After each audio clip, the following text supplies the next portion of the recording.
Welcome back to the Flying Line podcast. I've got Sam here with me tonight. Zach is off and away, but we'll get him back next week. We're here to talk about an up and down week for FC Cincinnati. We had a solid win on Wednesday against Toronto. It was a 3-0 win. And then unfortunately, this past Saturday, a 3-0 loss. So a little bit different. I'm going to get this out of the way right away and say that I am the jinx of the team on the away games. I'm 2 for 2 this year. St. Louis, terrible game. DC, terrible game. So I don't think I'm going to be traveling the rest of the year, Sam. So how are we doing tonight? I'm doing good. I'm doing good. Unlike you, I didn't really get to see much of the DC game. But I Good. obviously saw highlights, saw some stuff on the MLS pass. So I'm all caught up, and I mean, I don't want to tell you that you're a jinx either, but I mean, we may have some podcast listeners or YouTube listeners that may be in the comments coming after you, after you give it a little background to where you've been at and what you've been doing as far as the away matches. But yeah, I'm doing pretty good. Good to hear that. Like I said, it was a up and down week overall. I think your text to me was actually like the most accurate thing. It's like when I went to the St. Louis one, it was with St. Louis fans like that we went with. When I went to the DC match, it was DC fan, that we went with. I think we just need to go together and we'll get this mojo back straight. What do you think? Yeah, that's exactly what I told you. I was like, maybe it just takes the three Flyin boys to go to an away game together and get it all situated. I think that would do the trick, hopefully, but I need some time to pass so I can get this out of my head because I feel like I'm responsible right now for both the losses. Yeah, emotions are definitely up and down, as the podcast episode will tell you. Right. I mean, speaking on being at fault for a loss, Toronto as a city holding back our Yersin from getting back into the country. I think they were a little bit upset about our win on Wednesday. That's right. They fired their coach today too, so they've got a lot of emotions going on up there. So let's just let them handle whatever they're doing, and we'll take that dub. But if you wanna launch right into it, we'll go right into the recap here. Like you had talked about, 3-0 win against Toronto, phenomenal game. I thought FC Cincinnati. This is kind of an FC Cincinnati that we don't really see too often. I thought this game they were down, obviously, a couple guys for international stuff. Like you talked about Mascara, we got Vasquez and Miazga gone. No Moreno as well in the lineup to hold down the midfield. So I thought they played a lot more aggressive than they usually do. I mean, you can kind of talk about that based off of the possession stats and other things like that. But like if you were to watch the game itself, I thought they played really aggressive. And to me, if Toronto maybe converted some of their chances early there in the first half, they might have been able to make this somewhat of a higher scoring game. Might have been like a 3-2 or maybe a 4-2, something like that, maybe to open the game up a little bit, like even more than it was. But all in all, like I said, very well played match by FC Cincinnati. And Lucho, man, like the guy continues to show you why he's in the MVP race every single week. I think I tweeted it out among other people that did, but fifth straight home game that he scored in, which is just insane. Goes to show how much he feeds off of having his family there at every single home game. Every single time he scores, he goes over, he gives them a hug. Like just having the fans there at the home stadium as well just gives him like a new energy, it feels like. But I want to give a huge shout out to Anguilla as well. I think I tweeted it out as well. I thought this was one of the best games, if not the best game that he's played for FC Cincinnati so far. And so, yeah, I think all in all, solid game. Yeah, that's that's a good take. There's a couple of your points that you made that I wanted to kind of touch on individually. When the lineup comes out at first, we don't see Mourinho in there. It's one of the situations again where you don't really know what the lineup's going to be. We seem to have a good idea of maybe the guys that are available.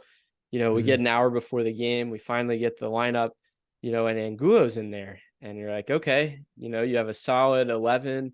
I think all of our 9 subs were all guys that played for FCC2 this year. So talking about young guys, I mean, some of them have made their debuts on the team, but young roster. But touching on Angulo, especially, I see that at first, and you're like, you never know what you're going to get. At least early on in the year, it seems like that was his coming out game. I think you had tweeted that as well. Angulo really showed out. Not only, in this game, I felt like in DC actually played pretty decent as well. I guess one of the only bright players for us that game. Yeah, I And was we'll going get to to touch that on here in a that. little Yeah. bit. But so yeah, I would say that I think Lucho always shows out at home. There's got to be some sort of record for him, like you had said, Sam, 5 goals in a row at home. I think that's probably best for our team, at least in the MLS for sure, if not USL days as well. Oh yeah. So I think that all of what you said is really good points. The energy was there. That was the other thing I wanted to touch on too, is you see again how well the Reds are doing. Shout out to the Reds for actually going to the game and pulling the sword. That was That's pretty sick. awesome. Yeah. And actually bringing like the Viking helmet and the cape with them to like do Yeah. it. Jonathan India. Yep. Oh man, it was so exciting. I think that really got everyone into the game, because a lot of times the Wednesday game is a late arriving crowd, but enough people were there to see it. We were hyped, we were ready to go. Like you said, though, there was some opportunities for Toronto early on. Bernardeschi gets a left-footed shot. Well, yeah, that's a name that is getting booed every I'll time he touch on gets him in the later. ball. Yeah. But yeah, no kidding. But yeah, really had the crowd going. Really engaged crowd for Wednesday night, so that was cool to see.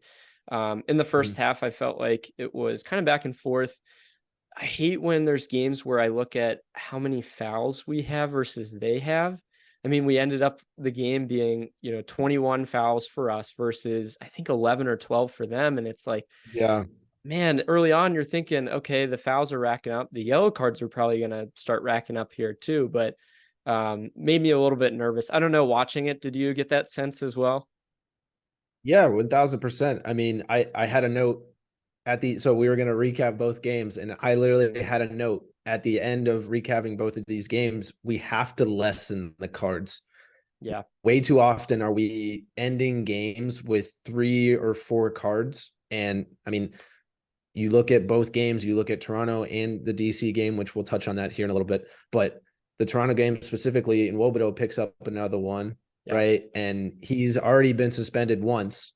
Like, it is just we have to be a little bit more careful, because not only do we not have guys because of international stuff, we don't have them because of injury.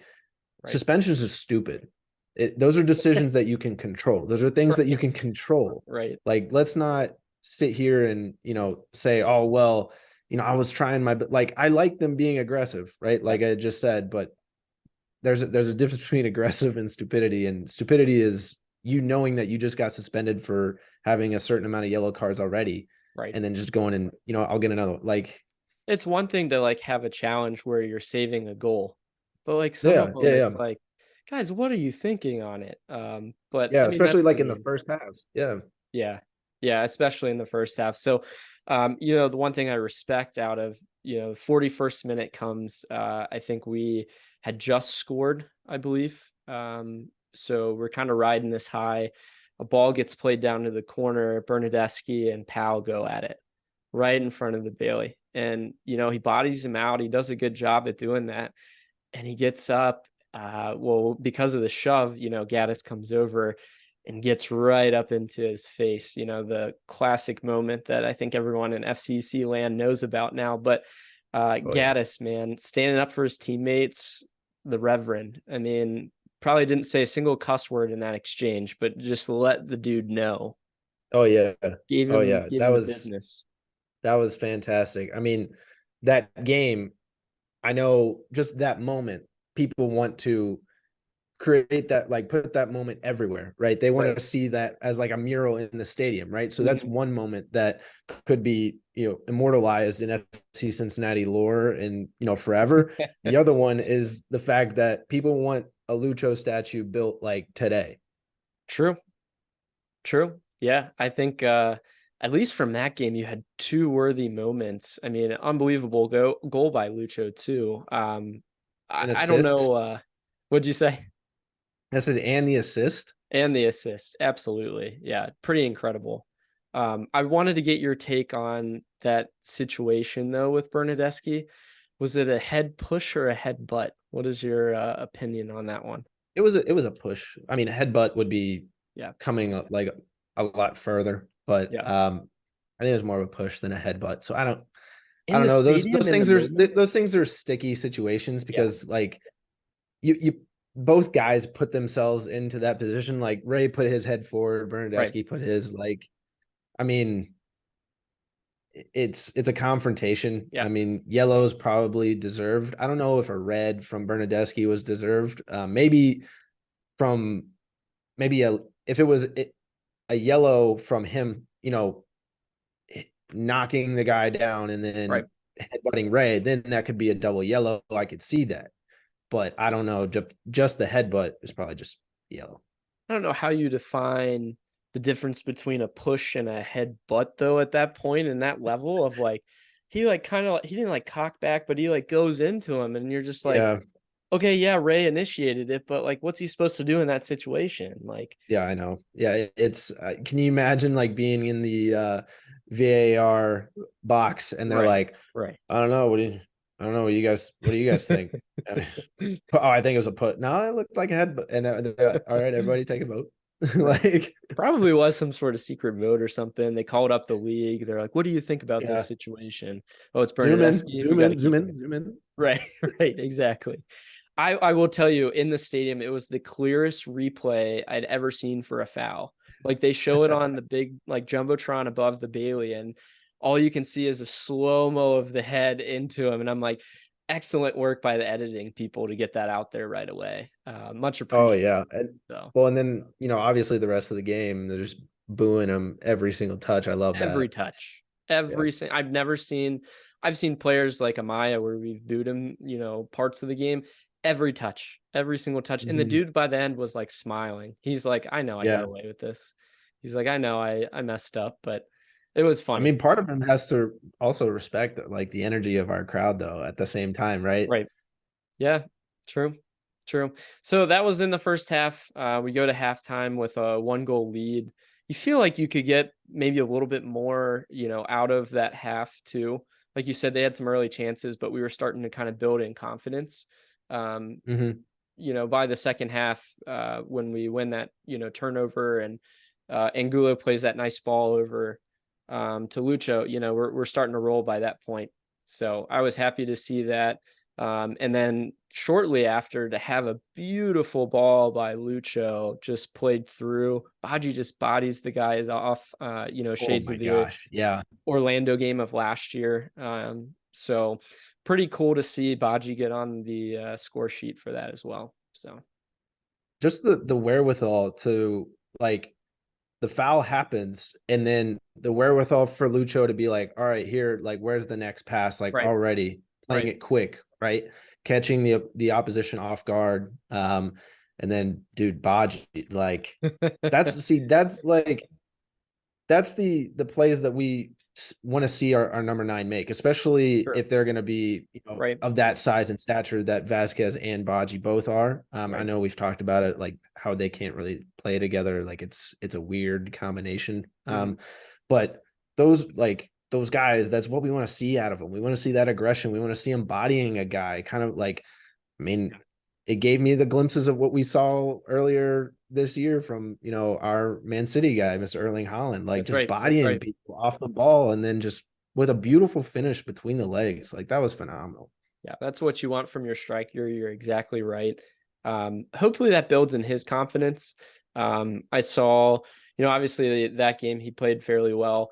If you go to the DC game and you kind of lose a little bit, maybe he's not as familiar with playing with Kimi up there. That's something that I was kind of looking at to see. Um, but I hope that, Baji can build off of that. Hopefully Yeah. getting Santos back as well is going to, for sure help, to have another strong presence, but actually more of a speed guy with him as well. So that'll be something to look at in the next couple games. But in the end, solid win. I think by the end of the game, I really had no concerns about them scoring. And it's really funny because they had some really good opportunities. Insigne gets the ball in a good position. Bernardeschi does as well. And it's Mhm. like, okay, I'm expecting something to happen because we have, one true center back there. That was the other thing that I really wanted to touch on is like Powell and Gaddis played unreal in the middle there. So Yeah. at least in that game, Yeah, I was about to at say, least in like, that game. yeah, my jersey swap changed after watching the second game. Yeah. Um, Yeah. but yeah, the other thing I know you wanted to touch on was obviously the youth, Yeah. right? So Yeah. that you're talking about the end of that game. A lot of the kiddos from FCC2 came in, Right. made their debuts. You got Halsey, Valenzuela, and Jimenez that both Mhm. made their debuts. Um, and I know you wanted to touch on it as well, but Jimenez tied for the fifth youngest MLS debut, youngest this season, which is really cool. That is cool. And I thought it was really cool that a couple of the local news outlets, I believe it was Channel 5 that interviewed him, but Mhm. wanted to ask him about, because he turned 16 a couple days afterwards and Saturday. was talking about like, you don't even have your license yet. Right. Like, yeah. I mean, imagine you're getting a chance to play in front of your, home supporters at the age of 15, almost 16 years old.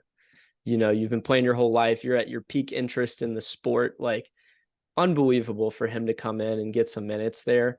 Only builds to his confidence. He's already got some youth national team appearances for the U.S. Mhm. He's building every year. I'm sure we're going to see more and more of Mr. Steven Jimenez. So shout out to him. Awesome to see him in there. I felt like Halsey has jumped Isaiah Foster as a left back choice for backup. So What a you're giving me dog some too. expression. Yeah, what do you think of him? What a dog. Like, okay, I know I had talked about we need to lessen the card amount, Yeah, but his card was worth it. My gosh, what yeah. energy off the bench. You get a card in your first cap, like just showing the energy. I Right, love right. that. I love that. And I, Yeah, I hope that the veterans love that as well. yeah, I hope they agreed and love that same energy to a degree. I know, right. like I just talked about, yellow cards can be stupid and stuff, but it's when it's your debut, you want to make some noise. Yeah, And you want to what get better your game to do that? You're up 3-0. Go sure, ahead, like right. go ahead. Well, you want to get a footing into the game and show them like, look, I know I'm young, but I'm here. Oh yeah. Look at me over here on this side, and you actually have to pay attention to me. So, good shout on that. I like that. By the end of the game, when he starts bringing these young guys in, I'm like, oh man, Pat is totally just showboating right now. Like he's Toying with them, yeah. totally like, let's get all these young guys in while you're looking at the other side and Osorio's and Richie Laraya's and Canada national team players. You have two Italian former national team guys as well. And then all our young guys come in. I mean, that's just the total like pinnacle of being a coach, I feel like at that point. Don't you think that's like the ideal position to be in? Like your team's winning by so much, you can get experience for your younger guys. I'm just wondering if Pat, like during those substitutions, just like looked over to his right, like, just give him a little, Yeah, right. bring in I these looked over guys. at Zach. Zach and I were at the game, and I said, "This is Bob Bradley's possible last game." I really Oh, thought so. and it what? I mean, I think he coached Saturday, but that was it. So yeah. Sam, it Yeah. looks like you have our trivia question of the week, though. Let's go ahead and get that in here. Yeah. So trivia question of the week. Um, talking about that first game without, Matt Miazga in the lineup. Wednesday marked FC Cincinnati's first regular season game without Matt Miazga since his debut. Who did he make his FCC debut against? Matt came in last year in the summer. Mm-hmm. I'm gonna say that it was the Columbus Crew. That's what I'm gonna put in. I'm impressed that that was the last game that we played without. So that's pretty impressive. Yeah. So answer locked in. Columbus Crew. At the end of the episode, we will find out what the answer is. Cool, cool. I like that question though. I didn't realize that. Like I said, he's played tons of minutes this year. And shout out to him for playing a pretty decent match for the US against Jamaica on Saturday night as well. Were you able to see Yeah, any of that game as part of it or all of it or I did. highlights? I did. Yeah, I watched a little bit of it. Looking at the first goal that they conceded, I mean, a lot of people were like, "Oh, that's Miazga's fault," which I mean, you could probably say it was. Yeah. However, I'd like to put that more on the back line, like the whole back line as a whole, and not keeping that line. I know Matt Miazga kind of just took off a little early than he should have, but I Looked thought like it he was played the Aaron rest of the Long's game. guy, didn't it? Well, yeah. So Aaron like came in, and Miazga went towards the Right. goal, right? So, like I said, it was full back line in my opinion, but Yeah. they're probably gonna blame it on Matt. But I thought he played well played well the rest of the game. Yeah. And then you got Vasquez in there scoring a little dinky goal, give him some confidence too. So, I love to see that for him. Just oh yeah, confidence wise, just like you said. Hey, it's a cleanup goal, but that's a striker's goal. You put yourself in oh those yeah, poacher's positions goal, to yeah. put it in. Absolutely. So I'm not gonna lie, I was jumping up and down when I saw that. I was like Yeah. so pumped for it. Well, especially after the start that they had. But Yeah. talking about missing Matt Miazga, we move on to DC. Yeah. And I know for you, we're probably going to get at least like 10-20 minutes out of you, probably just talking about whatever you want. So I'll just give you most of the time. So I'll start here first just to give my points out. You got the rest. All right. Sure. Sure. Because I know you're there. You got to experience all of it. I got a lot built But up, man. exactly. So before this, we had 5 starters out of the lineup due to either injury, illness, or international duty. So just want to preface that as well. But at the start of the game, Benteke, you called it last podcast. You said he's going to be a threat, like he's going to be a guy, and he was an aerial threat the entire game. Nobody could put a body on him. Hagelin couldn't put a body on him. Murphy didn't really put a body on him. Murphy went out of the game at one point. So it showed that this game like really showed that you can't really rely on our bench to start multiple games. You can rely on them for one game if you need them, but then you got to put those start like the guys who Right. start regularly, like Matt Miazga, back in. Like you can't keep them 2 straight games or else that system's not gonna, it's not gonna work. Playing your right backs as your center backs, like aren't gonna work. So I thought the second goal, the set piece was too easy. I mean, Roman had a phenomenal save. Like that was a really, really good save. That's It the was. best you could do. And the defense, I mean, just a bad bounce and a heck of a shot, to be honest with you. It was a rocket of a rebound. But then, they keep getting chance after chance, and it's boiling. It just continues to boil. And then the third goal, it's like the first mistake I've seen Celentano make in a very long time. Like you don't see Celentano make mistakes like that, and it goes off the inside underneath him. Like that's one of the most embarrassing moments as a goalie, and I just felt bad because it went off the post too, and it just like trickled in.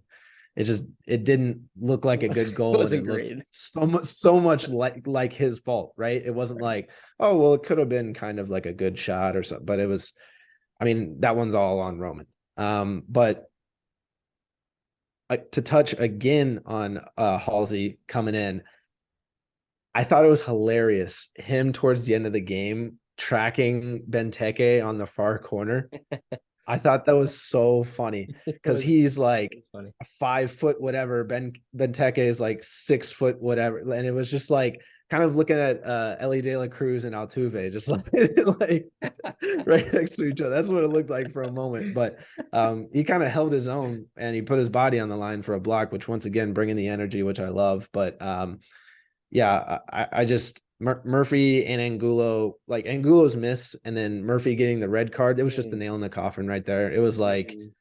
all right, well, let's pack it up. Let's just go home and we play a home game next week and we actually have some time until that next game. So let's just go home. Like that's what it just felt like.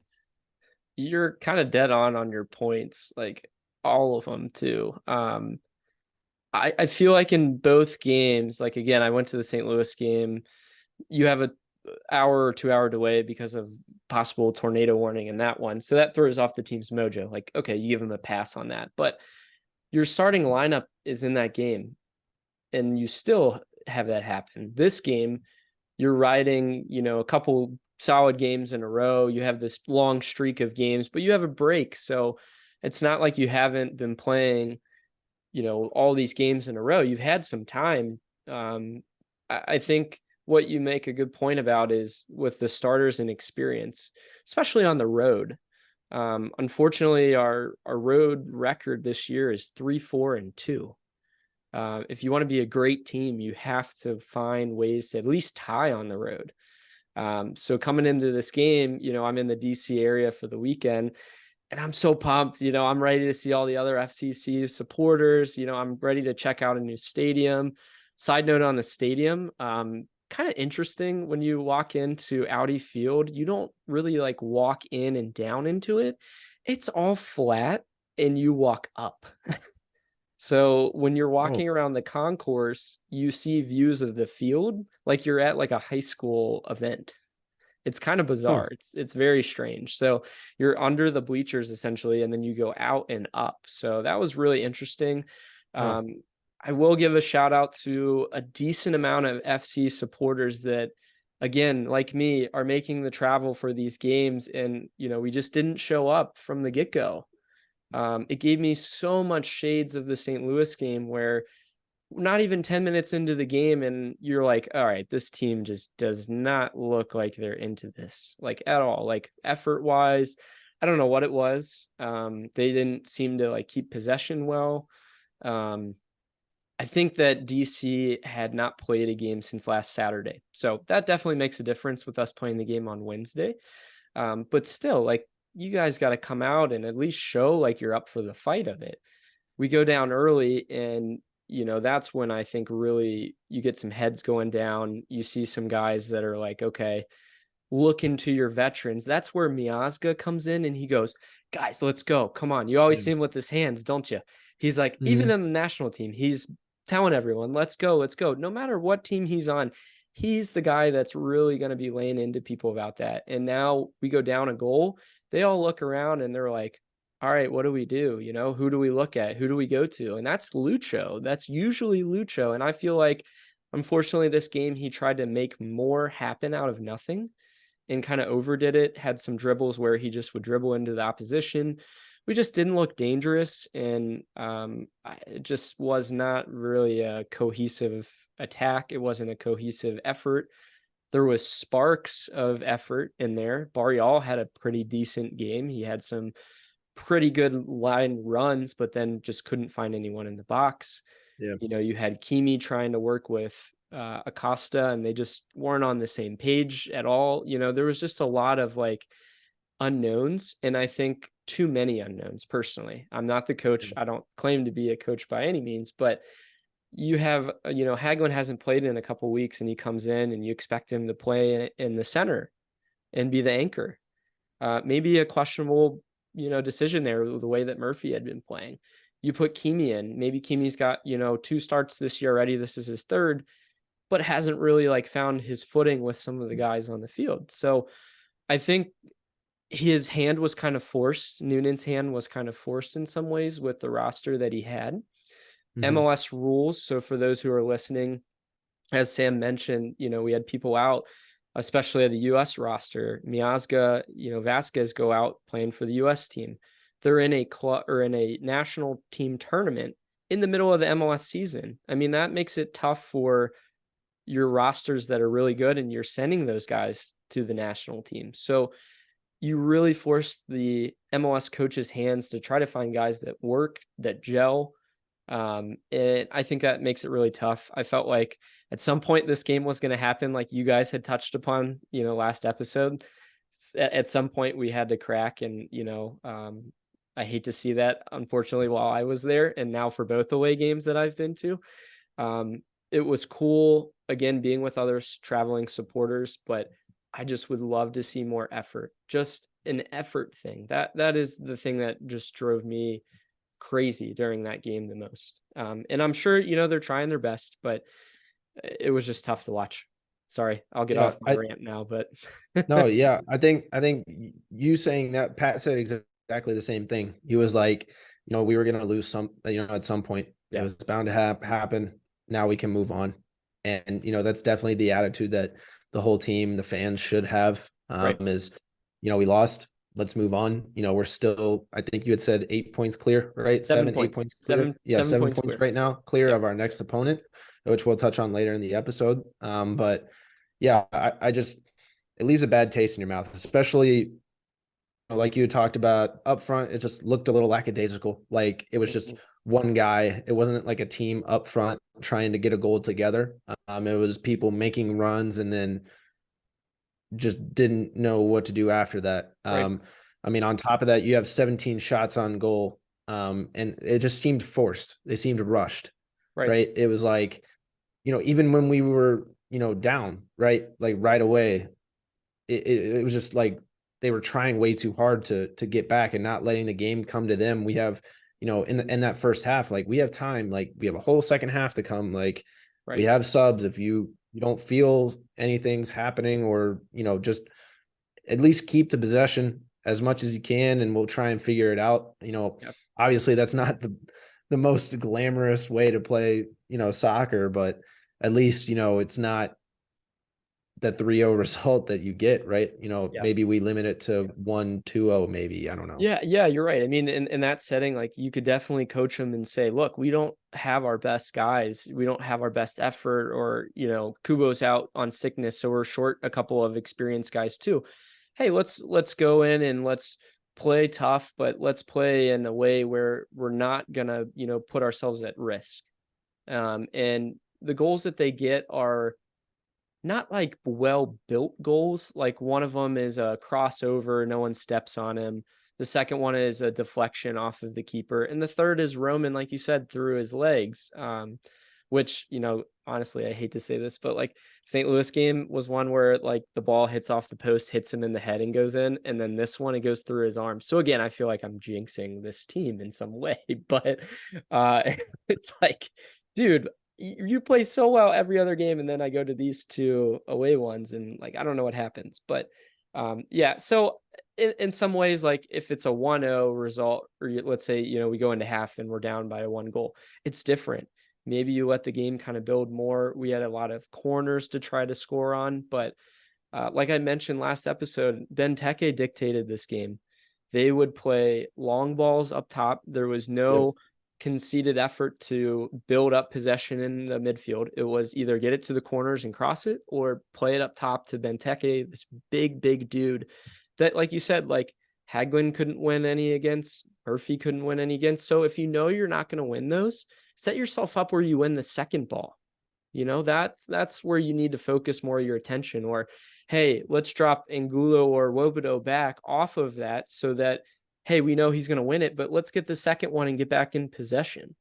Well, I've that's what happened during the second goal, Yeah, right? yep, During that set piece from distance, almost the half line. yep, They send the set piece in, and what is it? It's headed in the direction of the goal. There's somebody that has a wide open goal, and like I said, thank God Roman, phenomenal save. yeah, But you got to, like, the line has to drop back. If you are understanding, hey, I'm not going to get to that ball, at that first ball, like you had said, right. where's the second ball going to go? You have to think, where's the next pass? Where's the next, like, and it just didn't look like there was any of that. And then it results into, their second goal, a good goal up by them. But Yeah. yeah, it's all about that second pass when it comes to like set pieces like that.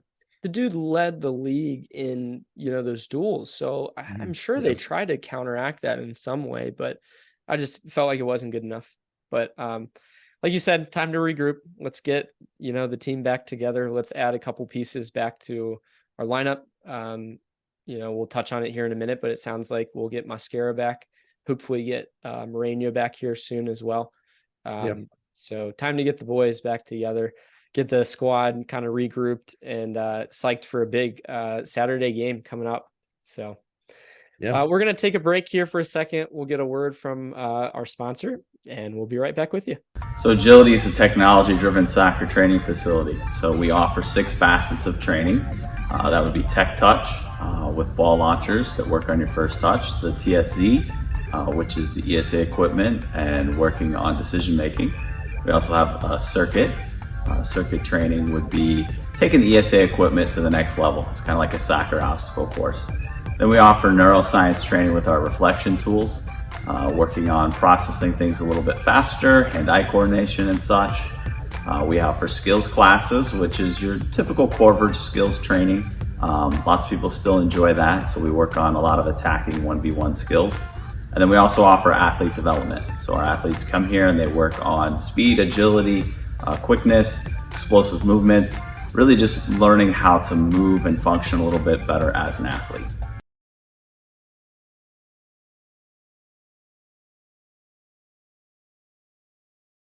Welcome back. We just got a word from our sponsor here. And again, we're kind of recapping the Toronto and DC games from this past week in typical up and down week for FC.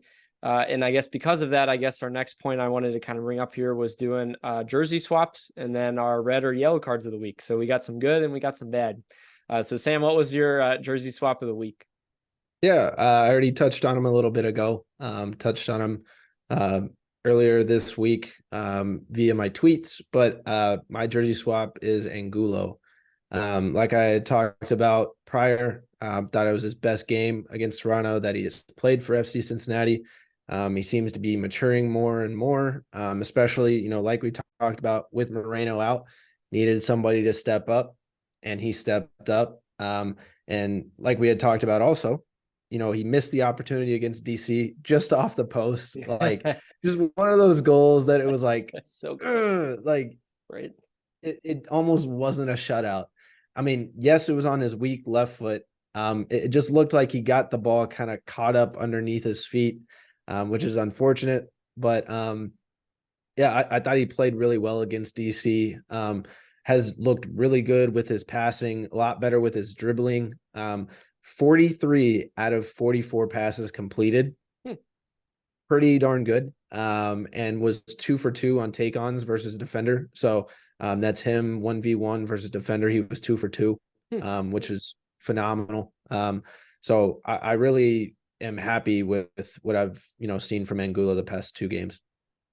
Angulo had a good stretch recently, and I think his involvement in the team going forward is just going to be huge. So getting this experience is invaluable. Hopefully we can get him on the score sheet here soon too. That would be nice. Yeah, hopefully. Yeah. Who you got for yours? My jersey swap of the week is going to be the FCC youngsters. There's a couple of them, like we had talked about earlier in the episode.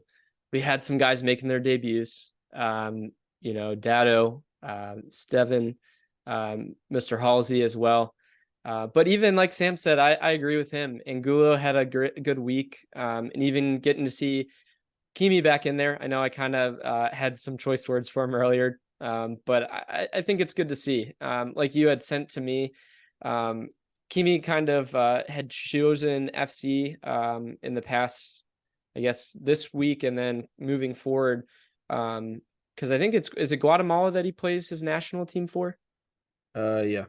So apparently he had an opportunity with them, but he thought that he'd have more of an opportunity with FC to get more minutes. So I really appreciate that out of him. That's a big sacrifice to try to get more minutes with us and to build his confidence is huge. So again, overall, I think it's a good week for the FCC youngsters. I feel like getting all of them back. Go ahead, Sam. You're missing one. Akpanonu. He also made his debut. Of course. Yes. Yeah. Made his first appearance in the MLS. He had played an Open Cup game against Red Bulls, but to get him some MLS minutes too, for sure. And I think if you want to include, go ahead. No, you were going to include somebody. Oh, I was going to say this was a person that I didn't even think about because he's a little bit older, but I think Pinto has become one of my favorite young guys on the team. Yeah, for sure. his parents and I think family were at the game, sitting in the FC like section, which was really cool to see. And I was hoping that he would get some minutes, and he did. So that was probably awesome for them to see him play live like that. But I feel like he's had a just great year in terms of like, it's his first MLS season. He's played, I think, in up for like top 3 in the most amount of subs, Yep. used for a single team. He's had Mhm. like 14 sub appearances, I think, something like that. He's played some solid minutes for us. Like, even if we're down 3-0, like he's creating, he's making good passes. He's always like one of the most accurate guys on the ball as well. So he shows Under the radar for sure. absolutely. And I think another guy that, okay, if Wobodo goes out because of all these yellows, hey, I'd trust Pinto in some ways, maybe with Angulo back there. Eventually that's the future that you look at. That is true. That is true. So Yeah. now we'll, I guess, move over, like we were talking about, the good and the bad. What was your card of the week, Sam? Yeah. My card of the week, it's gonna be a guy that we touched on earlier, Federico Bernardeschi. This guy, I tell you what, like I just didn't appreciate his attitude, his big Italian attitude. I didn't appreciate that. He was just frustrated, and I think the frustrations just was boiling over for him. I feel like he thinks he's wasting his time in Toronto. At the end of his career, he could be on an Italian beach somewhere, soaking up the sun. I don't know, eating pizza, pasta, whatever Italian dish you want to call it. But yeah, the two Italian brothers, it was like Mario and Luigi out there. They were just both like arguing with the ref like this the whole time. But yeah, I didn't appreciate how he came at our boys. And we already talked about Ray standing up for the team. And Bernardeschi is going to get my card of the week. Did you hear, I guess, about his rumored Jewel incident with the team? Have you heard about that? No, I have not. I'd like to learn some more. So apparently, like, the chemistry on the Toronto team apparently is pretty interesting, but you have the Italians, and at one point, again, my friend Kevin, who came with me to the game, shout out Kevin again. I lean over to him, or actually he leaned over to me, I should say, and he goes, "Is this a situation like from Kicking and Screaming where they say like pass it to the Italians?" I thought that was hilarious. I was like, that's pretty true, but those guys apparently dominate a lot of the locker room. Like you're saying, like their heads are a little bit too big for the locker room at sometimes. So apparently he had been like jeweling like on the team bus, like in the plane and stuff like that. And a lot of the like players were getting pretty upset with him. So something that I thought was kind of funny. Yeah. What was your card? My card of the week was, I was looking up this guy's name because I really wanted to shout this guy out. Him and Barreal were going back and forth. My yellow card of the week was number 47 for DC United. I'll find his name out here in a second. This guy comes into the game in the 46 minute, yeah. Kosai Thompson, right? So this guy comes in, and immediately, what does he do, Sam? He rolls up his shorts. Oh, geez. So we had a short off for. Oh no. Yeah, guy who could have the shortest shorts on the field. So that was very interesting. And I swear, every time we would look over, like DC's guy's pulling up his shorts, and then you look over, Barrial's pulling his shorts up. We're like, dude, by the end, these guys aren't going to be wearing anything. So it was just quite hilarious to see, actually. But this time it was a 3-0 game, right? Yeah. Yeah. So this obviously, it sounds like this was 10 times more entertaining than the game. 100%. Well, you see it happen, and like we see Barrial do it all the time, but then to see another guy come in and he's like, "Oh, I'm gonna outdo that." Like I thought it was hilarious. Yeah, I'm gonna outshorts it. So maybe we can get a photo for one of our reels or something to show like the short level, and we'll get like really into depth of like where they were at. I don't want to get too high though. That was the thing. I would expect maybe the Italians to start doing that, but it was this guy that was doing it. It was hilarious. I thought it was funny, but definitely my yellow card, because you don't challenge Barrial on his home turf with the rolling up of the shorts. So oh no, yeah, definitely had it was interesting. We'll keep it at that. So moving on here, did you want to, I guess, touch upon any of the two games that we talked about? I think we covered it pretty well. Yeah, I think so as well. Shorts and all. Yeah, shorts and all. Like Pat had talked about, I think, we got this loss and it's time to move on. So let's do the same in the podcast. Yeah, I think good shout. So over the past weekend, New England Revolution takes over the second place spot in Supporter Shield and in the Eastern Conference. FC now has a 7-point lead on the Supporter Shield lead overall. Also happens to be, the conference part as well. One thing that I just wanted to mention upon, our loss is like, hey, this is the first loss we had against an Eastern Conference opponent. You go and play, New England at home, and we're undefeated at home. We got to win, but it could be a 6-point swing. So big game. Nashville in the last two games has lost. So creates a little bit of an opportunity for us to space ourselves. We had tied New England in New England earlier on in the year. They are out a couple of guys, but are still looking like a pretty strong team. They've won a couple games here in a row now. Looks like Mr. Bobby Wood, I believe, has had about 4 goals in the past 6 games, actually. So he's on a good run of form. Carlos Yeo, also a solid player. So somebody to look out for, especially in our midfield. If Moreno can come back in, I think that would change things a little bit too. Maybe give Angulo a break for him to come in, get some good minutes off the bench. But it should be an interesting game. What are you looking for the New England game coming up? Yeah, like you had touched on it. The last time these two clashed together was a 1-1 draw. But I remember that game, and it definitely could have ended a lot differently. Looking back and looking at the summary of that game, as well as some of the stats, I believe the Revolution had. Yes, yes, I do. I believe the Revolution also had a lot more chances to score than that 1-1 draw looks like. They had 4.4 expected goals, and FC Cincinnati had 2.1. So there's a good chance that they're gonna come after us again this game, and we got to stand up to them. We're at home, and on top of that, with a win, FC Cincinnati could set an MLS record for consecutive home wins to start the season with 11. So that's really exciting. We have history on the line, and we have to, stand up for that. That's got to be a main motivator for us. But yeah, with 43 points, and FC Cincinnati remain, at the top of the table. New England with 36 right now.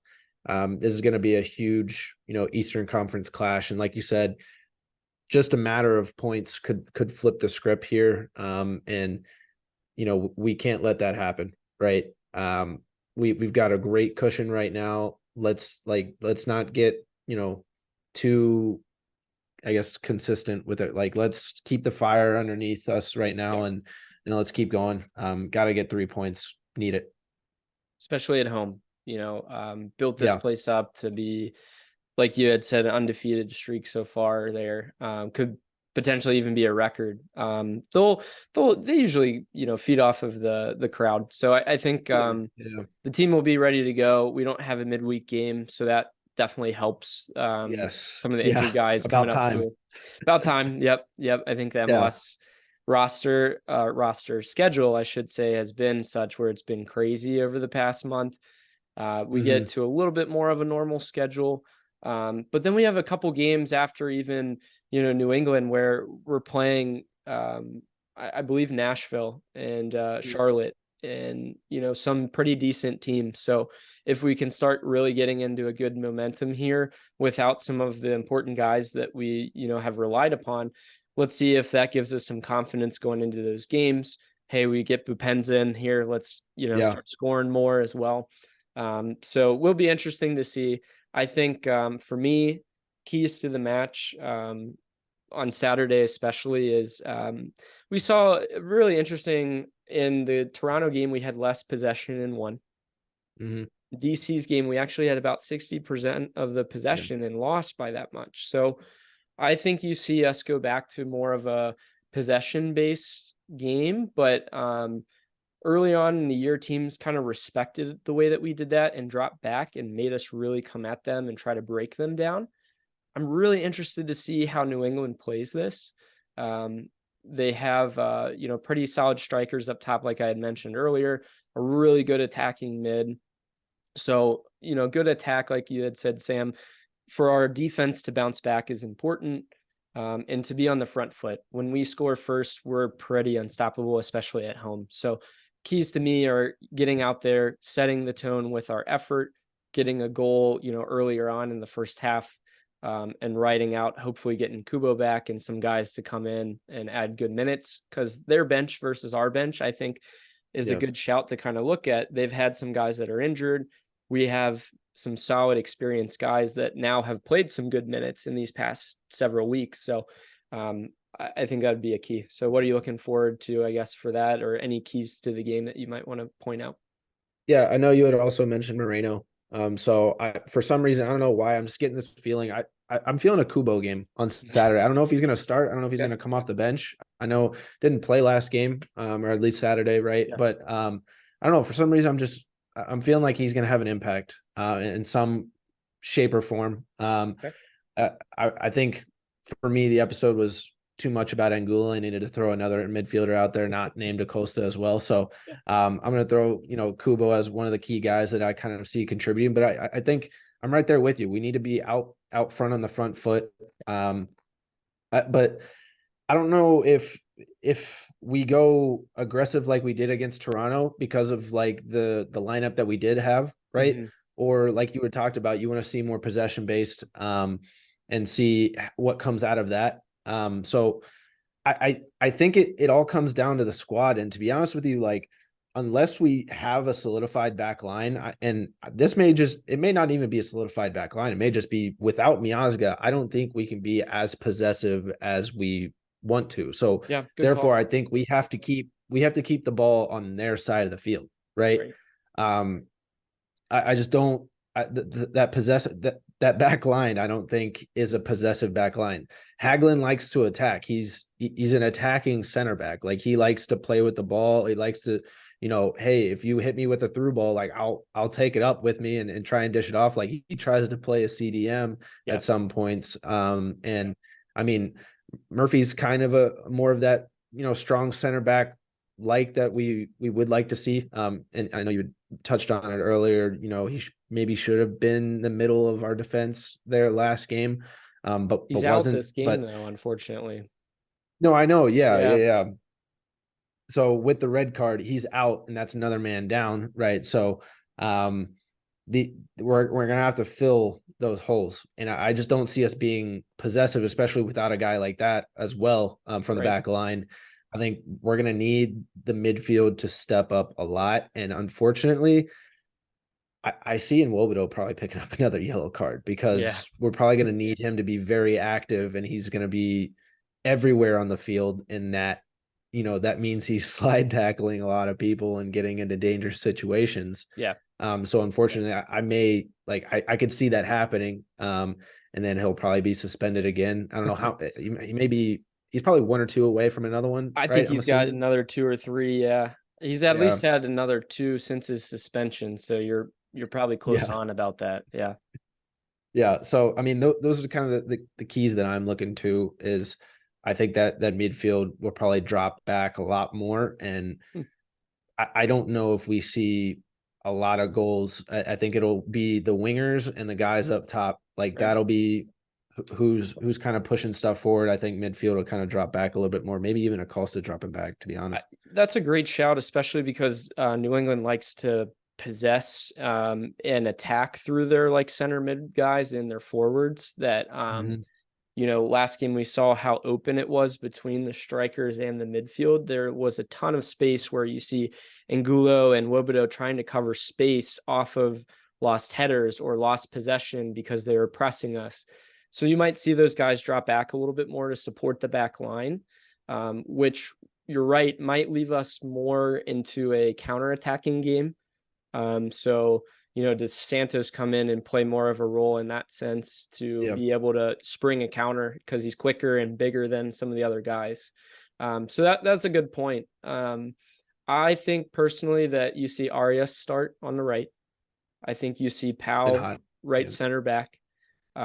Unfortunately, as much as I hate to say it, I think you're going to see Hagelin again in the center because we don't have anyone else. Because of the fact that Yerson Mosquera is back, hopefully. If he's back, I would love to see him in the center, but then you don't have another left-footed, center back like you would with Murphy. So it's kind of forcing our hand to do that. And then Barrial again, on the outside left. So should be interesting. Hopefully we can fill those gaps and get more cohesion, getting Mosquera back in. They just seemed out of sorts in the back line the last game. Yeah. So hopefully that comes back together.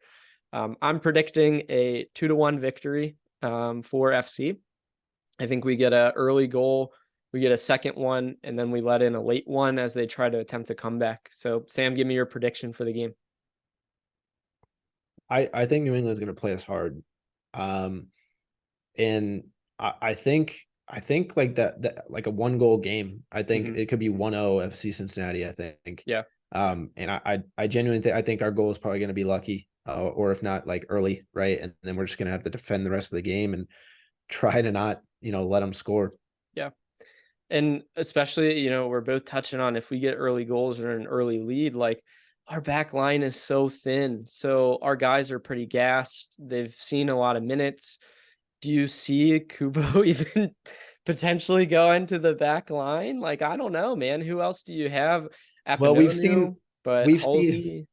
Looking at the first MLS season, we saw from the get-go. Do you remember when they used to try and play Kubo as a CDM? Yeah. Like Yeah. that was not, he wasn't stepping, he wasn't, tracking his man. Like, I would hope not that they don't do that. I hope Pat's done his research and knows that's not really a situation that you want to put Kubo in. But I mean, to your point, there's not really anybody else that you can put back there. I mean, Akpinonu, right?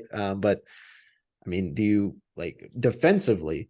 Who do you to put back there to kind of solidify stuff? I don't know. Yeah. I mean, that's why we're not the coach, I guess, right? Not our problem. Would you switch to a 4-back system knowing how depleted we are to have a center back that could come in potentially later in the game and then maybe get more options either with wingers or add another midfielder? If you do, you have to go to a 4-3-3. I think that's the only option because I think Acosta's too like he's too used to being that number 10 right there in the middle, right? Rather, if you were to go to a different system with 4 in the back and just make him a regular central midfielder, I don't think, we play as good or if at all. I think especially, I think not only does it affect Acosta, but it also affects the wingers, right? So right now, Barrial is playing out of his mind because you're playing him in the role that he is. And dude's gas. You're seeing him. Yeah, he looks gassed, but he's consistent. Yeah. Right. He's one of the only consistent pieces that we got. Yeah. By the end of the game, he's gassed. And so maybe you, instead of, starting Arias, maybe you hold Arias and then you sub Arias in for Barrial. Right. Put Gaddis on the right-hand side. Who knows? That's just an option. But yeah, I don't know. I think that the 4-3-3 has to be the other option if you're going to go 4 in the back. What do you think? It's tough for me because he had mentioned so many times, Pat Noonan, that they want to keep the same system, no matter how depleted they are. Like the team's done well overall. Hey, we had a bad game. Fine. Good teams have bad games, but they've played well in that system and everyone knows their role. If you try to switch it up against one of the better teams in the league, you're kind of banking on them adjusting in that short amount of time to play in a new way. So I think there's a lot of guys looking at each other like, am I supposed to go here? Am I supposed to pass it here? What am I supposed to do? Especially in a sense of like, you have a lot of younger guys that, are playing or not necessarily like out of position, like, 2019, a lot of guys playing out of position. That's different, but these guys are pretty experienced with the exception of the guys we had mentioned. So could they adapt? Yes. Will I think that he does that? I don't think that he's going to go to a 4-back. I think he stays in a 5 personally. So, yeah, I think so as well.